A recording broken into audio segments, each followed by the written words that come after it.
When was the last time somebody inspired you to step outside of your comfort zone? When was the last time?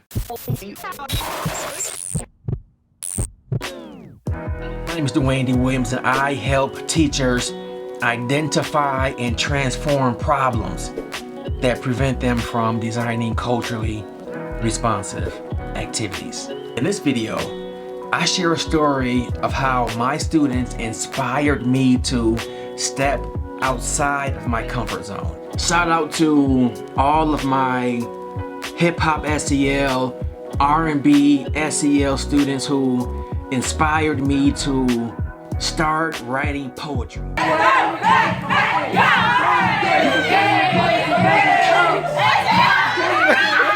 So my students and I, we would meet weekly where we integrated hip-hop, SEL, song, dance, poetry, free, all of that. Integrate that. They would get on the stage, they would grab the mic, they would go at it. These dudes clowns, all they missing is their makeup. They would share narratives, they would talk about their lived experiences through storytelling, through poetry, through rhyme, through song, through dance, through acting, through. And then one day they was like, Mr. Williams, you know what, we always spitting, we always rapping, we're always rhyming, we're always singing. How come you don't write?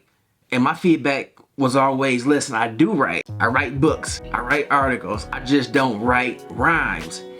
So they were like, Mr. Williams, you gotta give it to us. You gotta try. You're always telling us that you have to step outside of your comfort zone. You gotta step outside of your bubble. So one day my students, we would always meet within a circle. And so one of the young men, he was new to the building.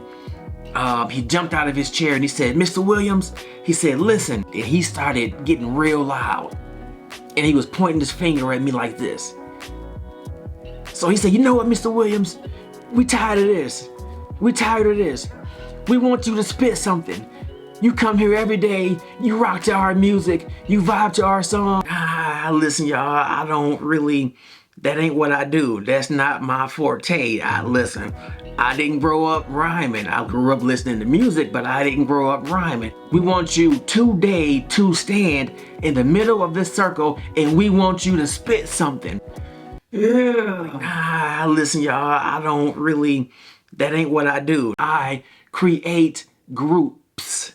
I run groups. I create SEL lessons. I can help any of y'all process trauma. Listen, that's what I'm good at. I don't write poetry. I can't rhyme. Y'all know I can't dance. I can write articles, write books. Mr. Williams, we want you to write some poetry because you tell us all the time how we should step outside of our comfort zone, that we should go beyond the limits, that we should reach the stars, and so that if we do not touch the stars, then we will fall somewhere on the clouds.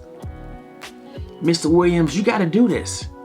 May 5th, 2022, I was scheduled for my dissertation defense. I received a letter from my advisor. It said, Dwayne, your defense date has been scheduled and you will defend on May 5th. Cinco de Mayo. Okay, cool. That's what I'm thinking. Okay, cool. So I had an intro and it was a story. I love telling stories. It was an intro. It was all about how I started working as a school psychologist and what inspired me to engage with culturally responsive teaching. It was all about history. It was all about how I got started. And so as I'm writing my story, I started thinking about my student. Like, nah, Mr. Williams, you have to go outside of your comfort zone. And I started thinking like, man, like, I do tell students all the time that they should go outside of their comfort zone. Here's what I did. I took my story that I was going to share at the defense and I reworded the narrative, I adapted the narrative, and I created a free verse poem that I'm about to spit for y'all right now. 2011, In 2011, I started working as a school psychologist, and within the first 5 years of my career, I noticed something that intrigued me, something that confused me, something that snatched my attention. I noticed that teachers read popular books and popular articles on culturally responsive teaching. Culturally responsive teaching defined as the practice and process of placing the cultural values, community practices, and lived experiences of students at the center of instruction, not the margin, but the center of instruction. Not only did they read popular books, but they attended hours upon hours of training on the topic. But no matter how many books they read, no matter how many hours of training they received, they perceived problems.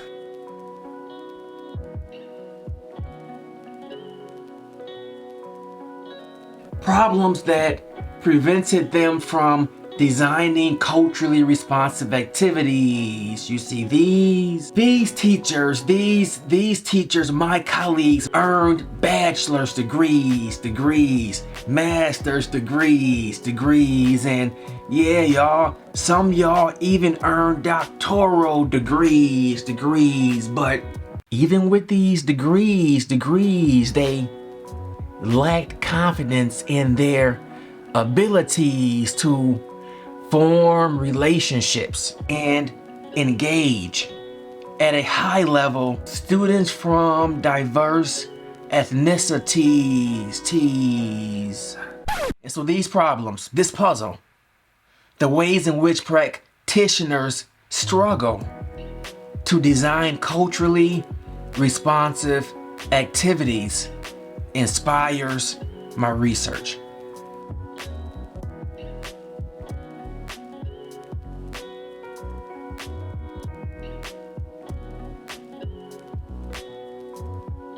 Thank you so much for watching the video, and I encourage you to step outside of your comfort zone. The last thing is